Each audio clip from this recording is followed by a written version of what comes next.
Well, good morning, everyone. Today we are in Montenegro and we have a full day tour, which should be interesting. Supposed to be about 7 hours. So, from what I understand, we are supposed to anchor and tender in, and we are in port until 9:30. However, at 4:30, the Silversea is supposed to lift anchor and actually dock. So that might be interesting, depending on where town is and where we go. We might be able to just get off the ship and go for a stroll or something. So that might be pretty nice. Anyway, very nice morning. It's about 7:30 right now. German cruise ship right there called Mein Ship, and it's like these little tenders are running about, and I think we're going to be docking or anchoring, I should say, somewhere where these other ships are.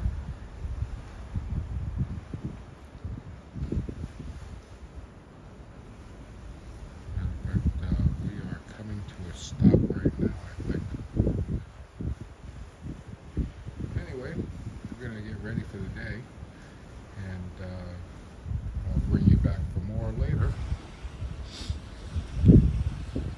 So, yeah, hasta la bye-bye for now.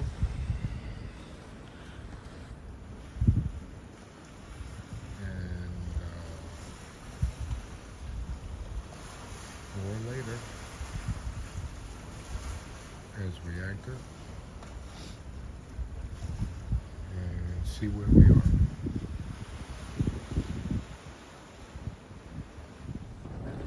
Well, we're still moving. We just passed the MSC ship, so I thought I'd bring you back and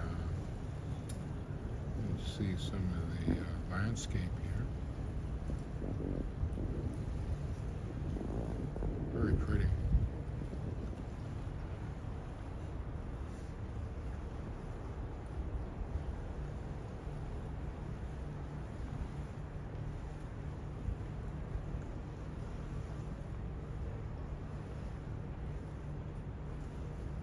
I think we just went between the two ships that are anchored. Or, nope, there's the other ship.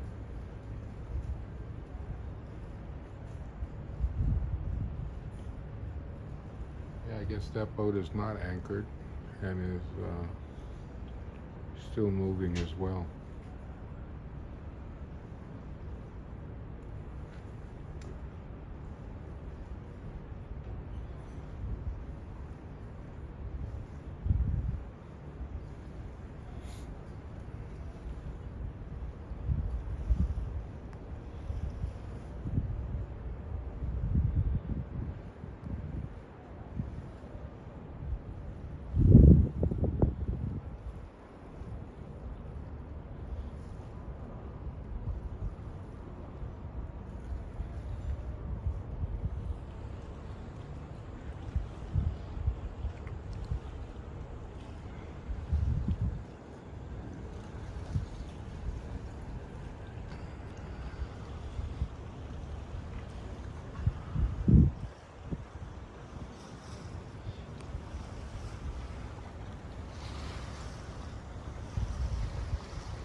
based on the number of ships here today, this port should be pretty busy. 3 ships larger than us, plus our 700 or so. Should make the port busy place today.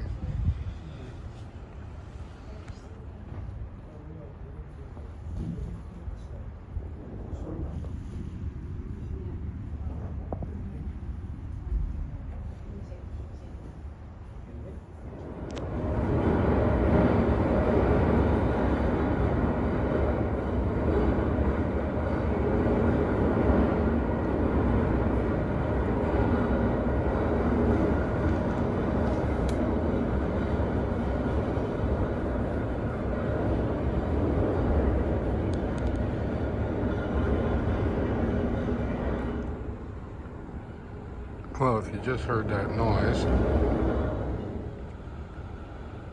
we have apparently just dropped anchor.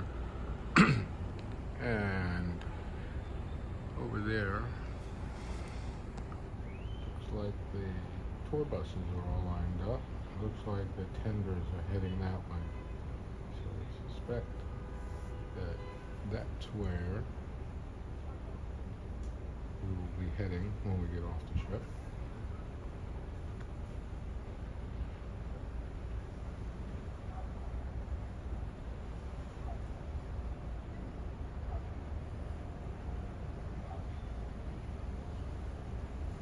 It also looks like if we do dock somewhere, I don't know where exactly that is later, may be able to actually take a nice stroll through this town, which would be very nice. But very beautiful here. The mountains, the water. You see the other 2 ships are back there. The other one that was in front of us, I have no idea where they went. Perhaps they are docked now.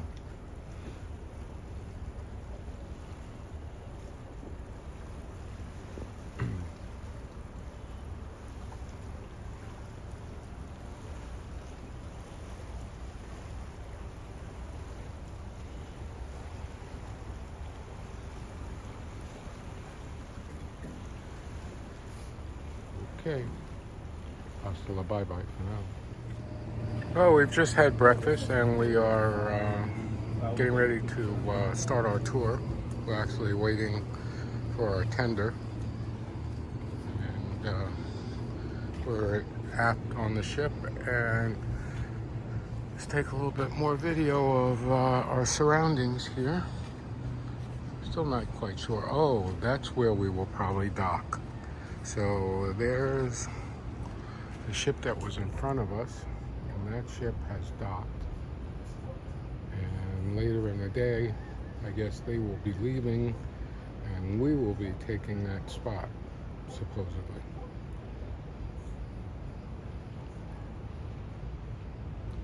So in a few minutes, yeah, we should be off the boat and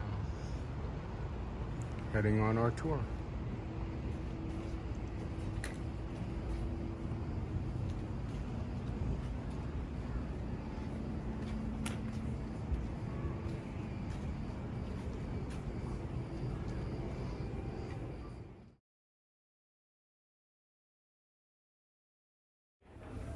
Oh, here we are leaving the boat, getting ready for our tour.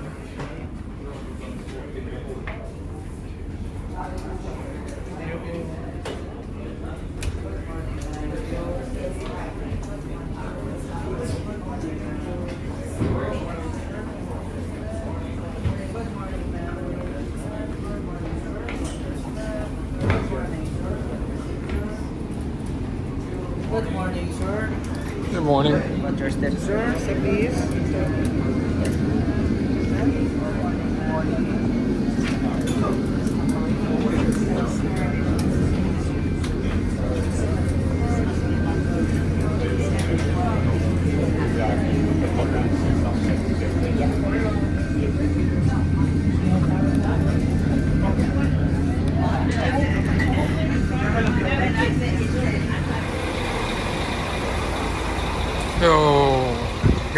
are at the port of Kotor. And we are looking for our bus.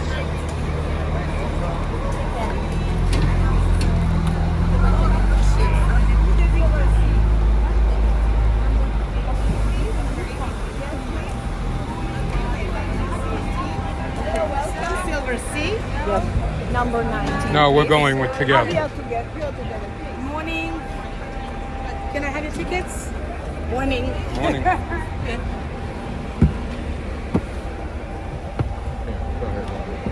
Nice to see you all. Welcome to hot and busy Montenegro and the port of Kotor. Ne bojiš pomalo. Okay, so my name is Natasha. I'm going to be a guide for today.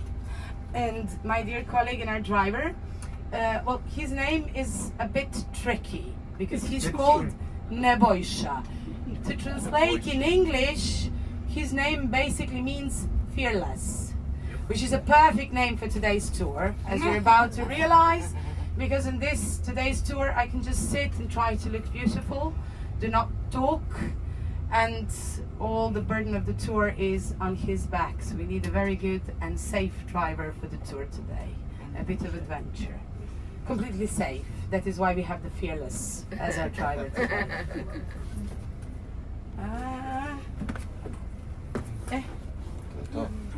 Da, ajmo. Okay, before we officially start,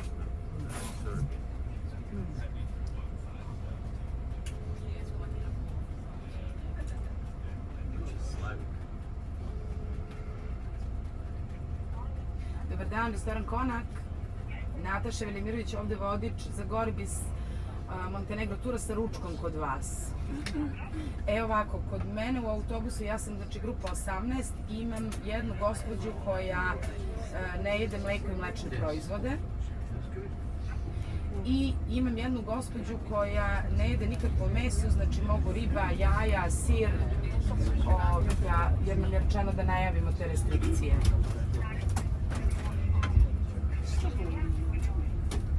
Pa može. Mislim, ona je rekla, ono jede i... Da. Nema problema. Ok, znači samo za jednu nemam nikakvo meso, ništa ne jede od mesa, a ova druga gospođa je bez mlečnih proizvoda. Ja ih imam 22. Hvala, prijetno.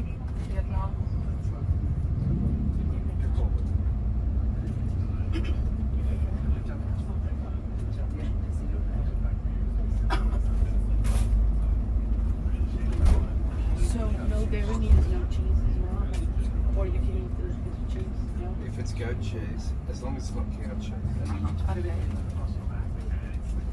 Okay. Evo, strešćemo se danas. Mio, znači ja ih imam 22, ja sam grupa 18. Prvo je krenula Sandra Poždej. Ja sam krenula iza nje. Znači imam jednu gospođu koja ne jede meso nikako, znači možda onako, jeli, da. I imam drugu. Later on during the day we will again return you back to the coast. But to take you into the hills, we're going to follow the road that will give you more and more chances to enjoy the view on Boca Bay. So even with these first meters of the road, I think you realize how the journey will look like today. This is still not the road that we're going to follow into the hill. This is still a proper wide road. But in one moment we'll actually turn to the side road, which is narrow. So two-way road as well, which means that we're going to probably meet some drivers driving in different directions, and then the skills of my dear colleague will come on stage. You will learn to appreciate them, especially if we are caught up in the crowds along the road taking us to the hills. So, as I said, while the fjords were created solely through a glacial erosion. So I said, okay, has no meaning when you're presenting the landscape to the people. I need to go into all details and how and why it was created versus the fjords, but okay. this information actually is very handy for me now that I'm a guide, because I can sound so smart when I explain you what is the difference between fjords and the bay. So, Boca Bay, a bay. As I said, it has a lot of similarities with the fjords, but strictly geologically speaking, the formation is... Oh, we've now left the wide road and we are on the secondary road. And So do you speak a dialect? What language do you speak? Okay, so we have a question about the language in Montenegro. So the official language of Montenegro is Montenegrin. But I'm sure that if not all of you, then some of you know that Montenegro was a part of a union known as Yugoslavia, which was basically a communistic union formed here in Balkan between 6 countries at the end of the Second World War. Today those 6 countries are all independent. I'm sure you heard about the war in Balkans in the 90s and the fall of Yugoslavia. So out of these 6 countries, back then when we were together in the Union, there was one language that was used in the Union that was called Serbo-Croat. It was a combination between the 2 major dialects between these 6 countries.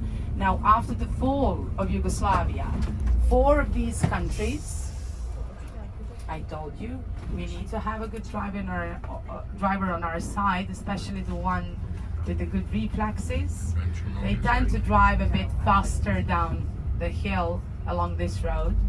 So, out of these 6 former republics, nowadays independent countries, 4 of them have absolutely the same language, although it is called differently. In Montenegro it is Montenegrin, in Serbia it is Serbian, in Bosnia it is Bosnian, in Croatia it is Croatian, but it's the same language, just a matter of some accents and slight differences in dialects. It's not like you need to go to school to learn the grammar and the language of the neighboring country.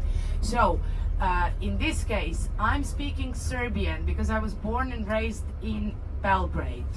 My dear colleague and our driver, Nebojša, he speaks Montenegrin, but as you're about to realize, we perfectly understand each other.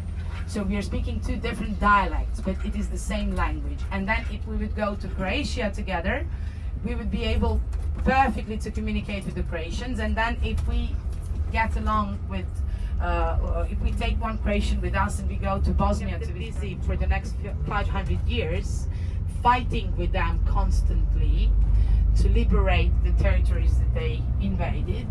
And it was because of the people of Balkan, of course helped with the allies from Europe all around, that the Ottomans never got to cross the northern borders of Balkan Peninsula and invaded rest of Europe.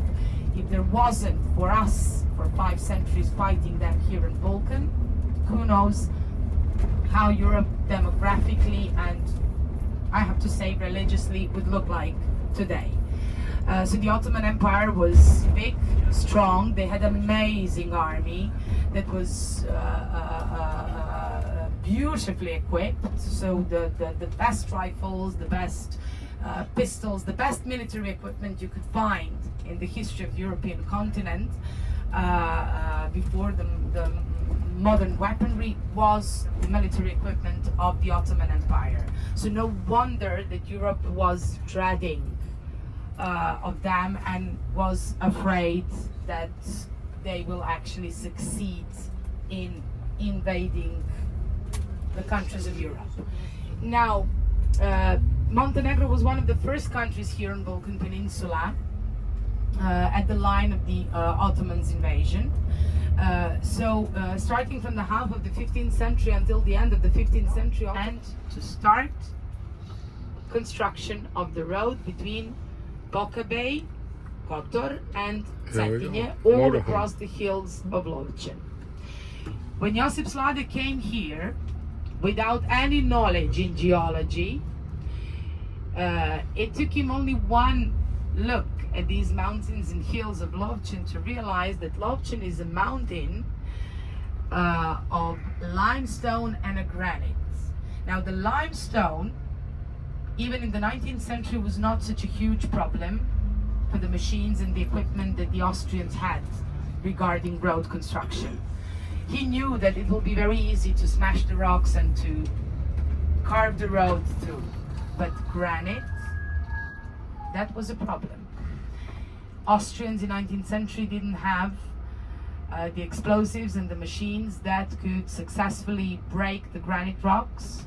It would require a lot of tunnels and bridges, and it would be very expensive. So Josip Slade decided that the best way in 19th century to build this road and make it functional is to simply go around the hardest and the biggest chunks of rocks to avoid the granite in the mountain. The whole construction of these 40 kilometers of the road function in that 19th century was to make it like this. So along every single meter of this road, you basically enjoy the amazing landscape and the view on Boca Bay underneath, and with every turn of the road, you're avoiding the biggest and the chunkiest pieces of rocks and stones in mountain lodging. Not to mention that in 19th century this road was wide enough for the wagons coming from different directions to pass by each other very easily, but today, as you can see, it is quite a challenging ride. You need to know that just 30 years ago, this road was actually the only connection between Kotor and Cetinje, and all the regular traffic was happening along this road. And then 30 years ago, we built the tunnel down there in Kotor to take us straight to the area behind the town of Kotor and to avoid this road as the general traffic road. So today, we mainly use this road for touristic purposes, aka taking tourists along the road so that they can enjoy the view on Boca Bay. But as you can see, quite a lot of challenges driving along the road. So the drivers that we picked for these tours, they're very experienced, they know this road by heart, and they can easily move along the road. Thanks to these drivers, we have very little accidents and scratchings. Actually, the only problem is when we meet tourists renting a car and trying to drive along this road, and then in the middle of the road realizing that they don't have absolutely no clue how to drive in reverse. You know, if you don't know how to drive backwards, don't bother to come to Montenegro and rent a car, because 80% of our roads are like this. So if you don't know how to drive in reverse, you might as well come over, rent out the car with the driver to take you across Montenegro safely and with no fuss. To emphasize how important it is to be a good driver, especially driving along this road, I'm going to tell you a joke. So, maybe you know that former Yugoslavia was communistic union, liberal communism, but still communistic. And it means that although religion was not forbidden in Yugoslavia, it was not appreciated too much if you go to church and believe in God. So communists, they had all kinds of mechanisms to explain you how that is a rather backwards thinking and feeling, and that the progress means that God does not exist. So anyway, 60s, last century, down there in Kotor, the same day, one priest, local Catholic priest, dies, and a bus driver that works for the local transport company that holds the regular bus line Kotor-Cetinje along this road several times a day. So they're both sitting in the office of St. Peter, waiting for the St. Peter to come over and, you know, do the questionnaire, so he can decide who's going to hell or heaven. So finally, St. Peter shows up, sits down. Okay, guys, do you want some tea, coffee? No, we're good. Okay, let's start with the question. So he starts first with the priest. He turns to him and says, okay, my dear father, can you tell me how big is your parish? down there in Kotor, because if I got it well, you live in a communist country, and the communists do not appreciate religion that much.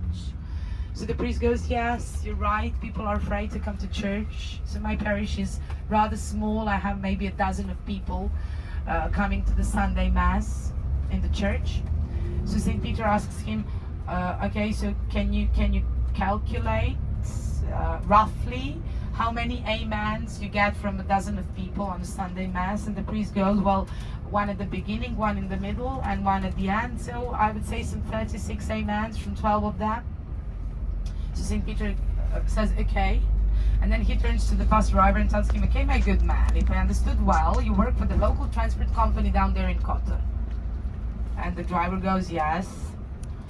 And if I understood well, the only connection between Kotor and Cetinje is a very dangerous road. And the bus driver goes, yeah. So St. Peter goes, okay, so how many times a day you have departures taking people along this road? And the bus driver goes, 4 times a day, 7 days a week, 12 months a year. So St. Peter goes, okay, so how big is your bus? And the bus driver goes, 52 seats. Is it full? Full all the time. So how many amens you have when you drive people along that dangerous road? And the bus driver looks at him and tells him, St. Peter, pardon my French, but every F second someone cries, praise the Lord, God save me, or amen. St. Peter gives him a look, then he turns to the priest and he tells him, my dear father, I'm so sorry, but today it is your turn to go to hell. So he decided to save the bus driver and to send him to heaven for driving very carefully and safely all those people along this road. So as I said, my colleague has a perfect name for today's tour. Fearless is doing a great job today.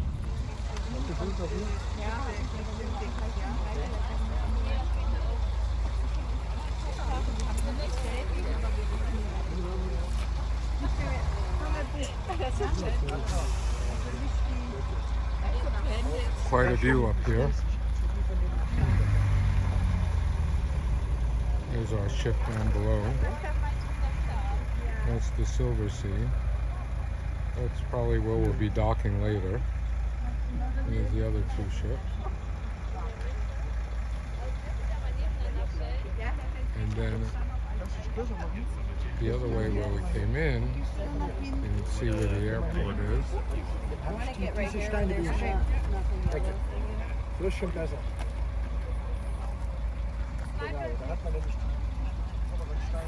Pretty amazing view. Dangerous journey, you know, the slides of rocks, the floods in winter, in autumn and early spring when the snow melts. It was very difficult journey, hours to come from the mountain down and to get back, and especially if you carry something on your backs that you bought down there in Kotor on the market, or you are bringing some stuff from the mountain lodging to exchange for some other products down there in Kotor. It was a very challenging journey, so no wonder that we needed this road to be built. Also, for the brave, zip line. It starts with a small cottage over there on the left, ends on this side, on this turn here behind us. The longest 45 seconds in your life. When you finish, you don't know whether to laugh or change your pants. I was the laughing one, but I met someone who needed new pants after a zip line. And in case I didn't tell you, yes, we do stop there and you will all do the zip line. That's the mandatory. You paid for it on this tour. Okay, so, of course I'm kidding. But as I said, for the brave ones and the ones seeking adventure, zip line here in Mountain Lodgen. And we have 2 more turns, and then we arrive in village Nyagushi, a valley right in the middle of Mountain Lodgen, completely surrounded with the peaks of the mountain. And in a local restaurant, we will stop for a short snack before we continue with our tour.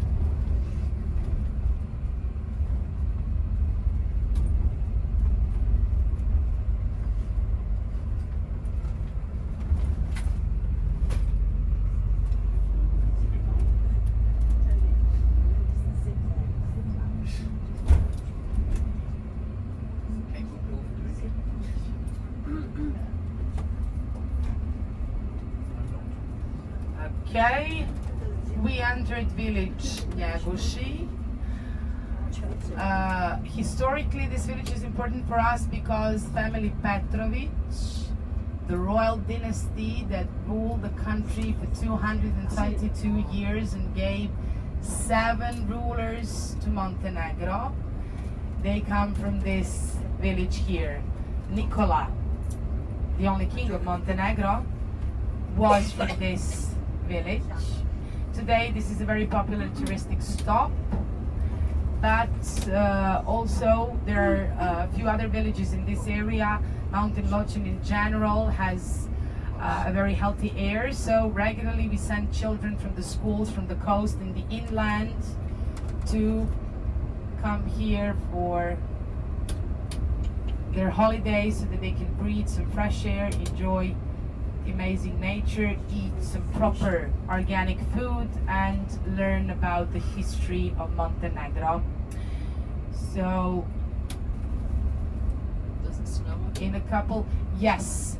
Winters here are very harsh, very long, with plenty of snow. The temperature easily drops to -15. So, opposed to the coast, where we have a very hot, warm, long, dry summers and a mild winters, with the average temperature in the winter around 15 degrees of Celsius and a lot of rainy days. Here in Mountain Lochin, some proper snow, some cold temperatures. The winter lasts for 5-6 months. It starts as early as in November, and sometimes even in late May we can have snow on the peaks of Mountain Lochin. Unfortunately, we also experience the global climate changing, so the last winter was actually the warmest since we Well, we just made our first stop. This restaurant. All the buses are here. Okay, so we come to the 寿山温度单元的。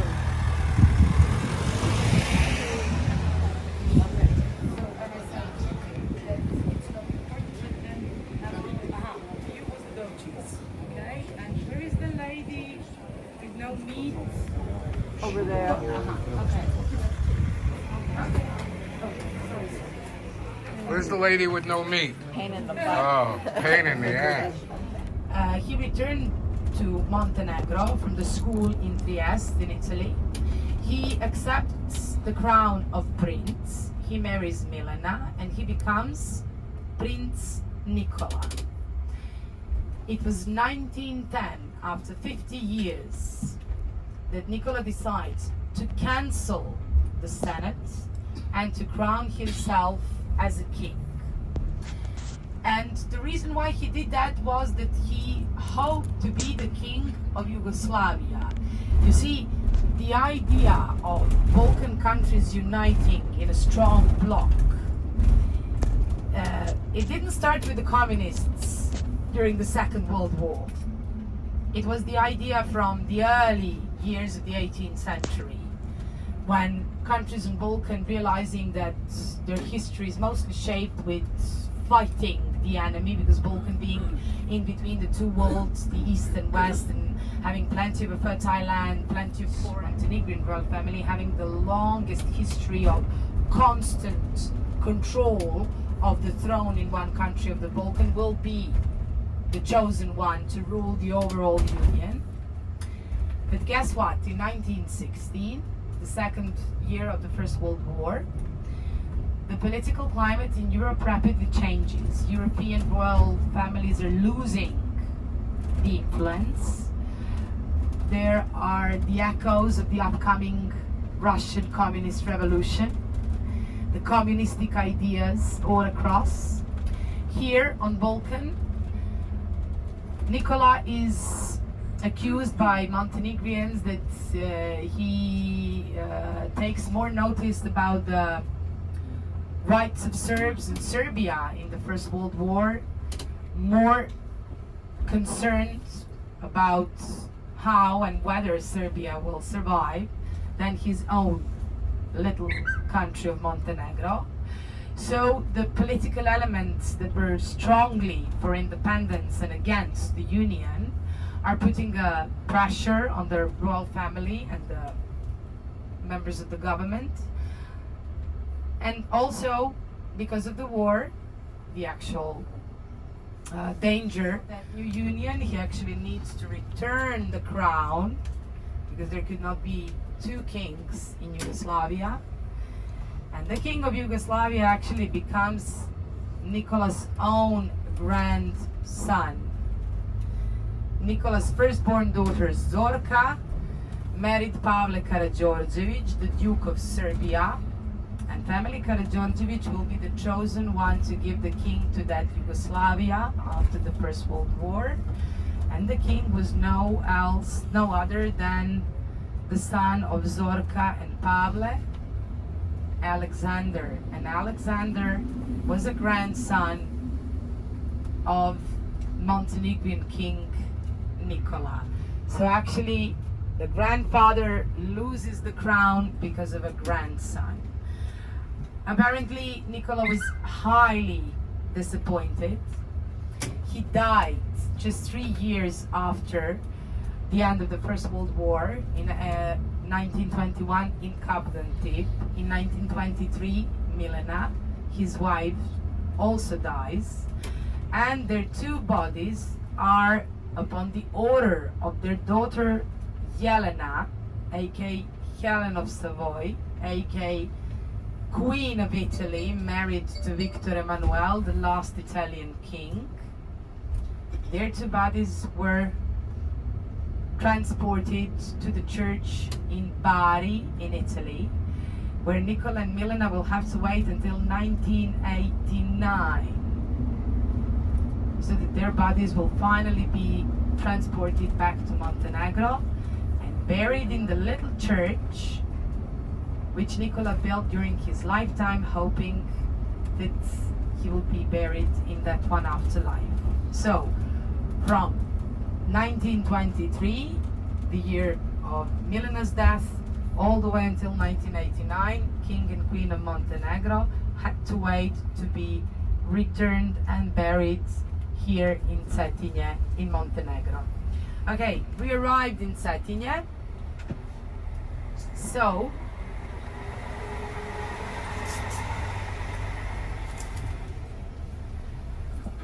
koliko nama treba do Konak? 10. So we're at the museum here.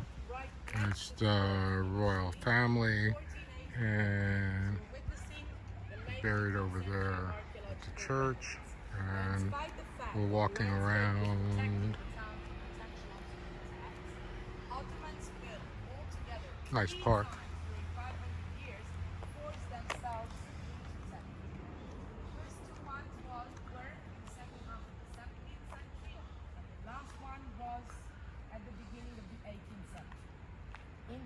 This tour guide is a little overboard, and it's gotten actually annoying. I know she wants to provide as much information about her country as possible. However, I have not had this information imposed on me in a couple hours in university level class. So we drove through the countryside, and instead of getting an explanation of where we were and what we were seeing, we were getting a history lesson of Montenegro royalty. Anyway, more later. Skip this visit and try to explore the town of Cetinje on your own. You're more than welcome. This is practically the center of the town. You will see one street, pedestrian zone, no traffic. On that street you can enjoy the local architecture. You can find a lot of cute little souvenir stores.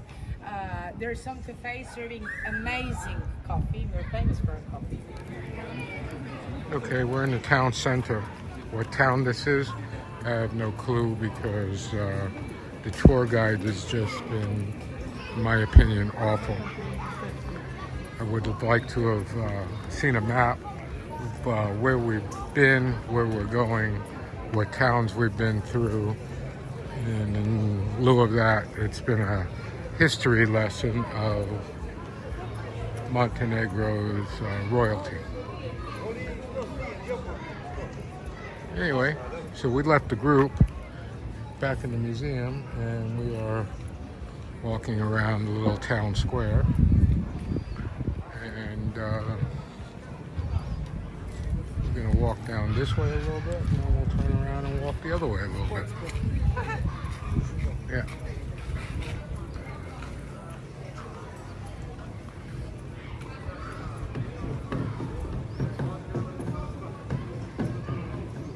Okay, maybe we'll go the other way. This one, an ice cream?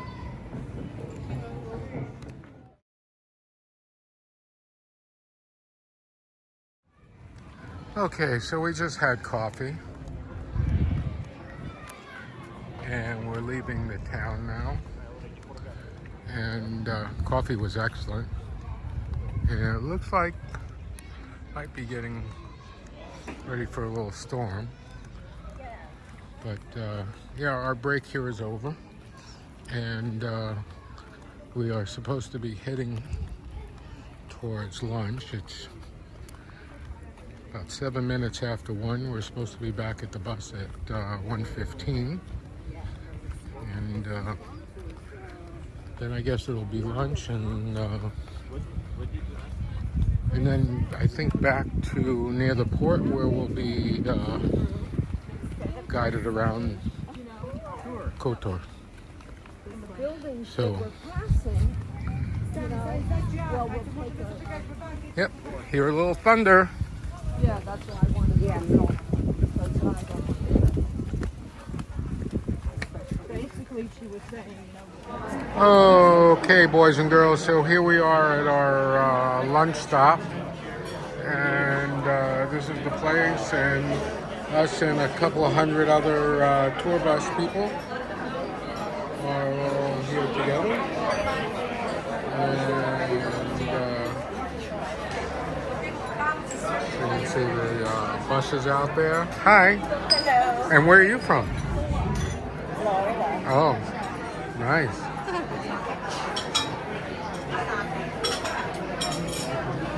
Who's that? That's my husband. This is. Rafael. Oh, look at that. Nice. It's like the paper towels are reusable. Yeah. Everything.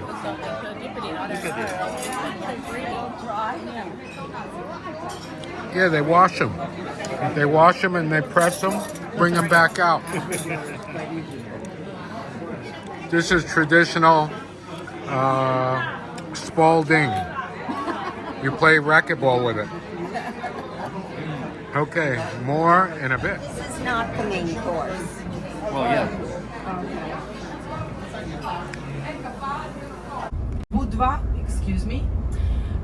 So hopefully in about an hour and 15, hour and a half, we will be back in Kotor. We might have a little bit of crowds at the entrance of Kotor, but we will stop in front of the port, and from there we will see who will join me for a brief walk around the town, just to point to the highlights.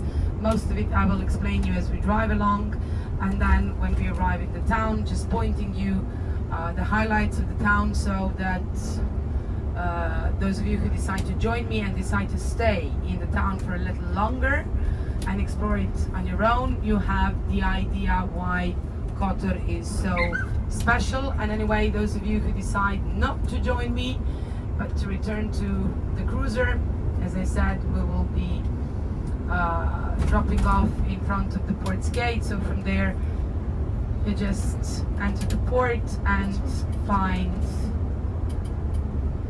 the tenders taking you back to your ship. So you know what's fun? Sardinia, Croatia, one part of the coast of Bosnia, Montenegro and Albania, all along the coast of these countries. Austro-Hungarians in 19th century, in the beginning of the 20th century, built the system, the line of these fortresses.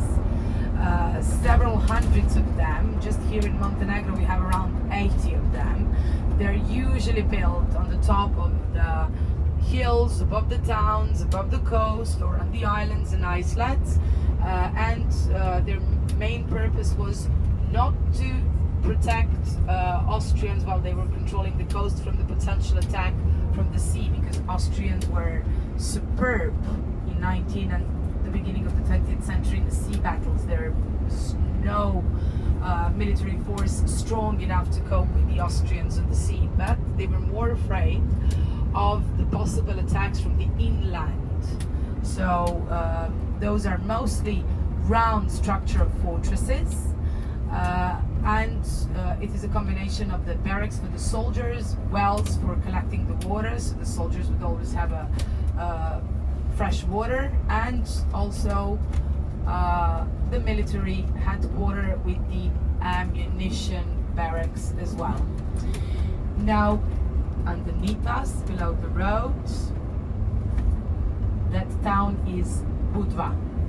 So not only that we, entering the tunnel, left the region of the hills of Montenegro, but we also switched from one climate range to another, leaving the continental and the mountain climate of Cetinje and Mountain Lovćen, and again returning to the sub-Mediterranean climate here on the coast.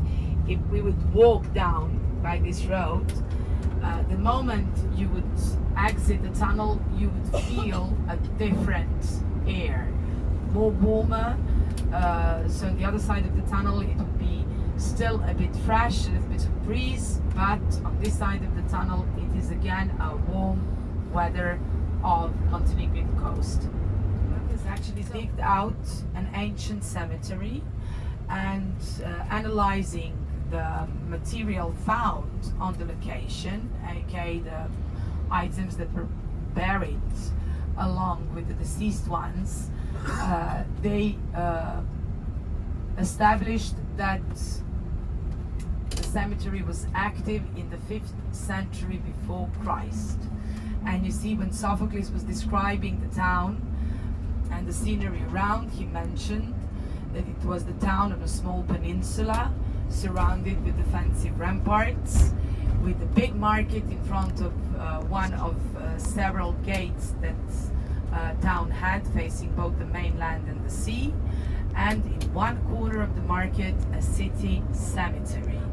So workers digging out that archaeological material actually exposed the cemetery in the corner of back then still active market in front of the walls of Budva, and that was enough for the archaeologists and historians to determine that Sophocles was writing about our Budva back then in the 5th century before Christ. Okay, we're going into the walled city of Kotor. We finally got off the bus ride from hell. I clearly do not recommend anybody going on Silversea taking a 7-hour bus ride. It is just horrible.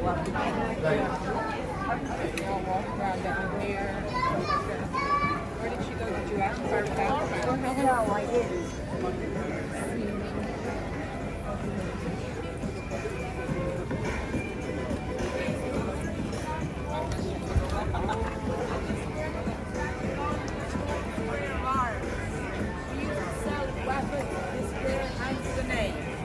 At the end of the square, the building with the 4 windows on the right side is a former Venetian arsenal. That was established in the 15th century when we signed a contract with them about mutual protection. Across from the arsenal on the left, Napoleon, after Napoleon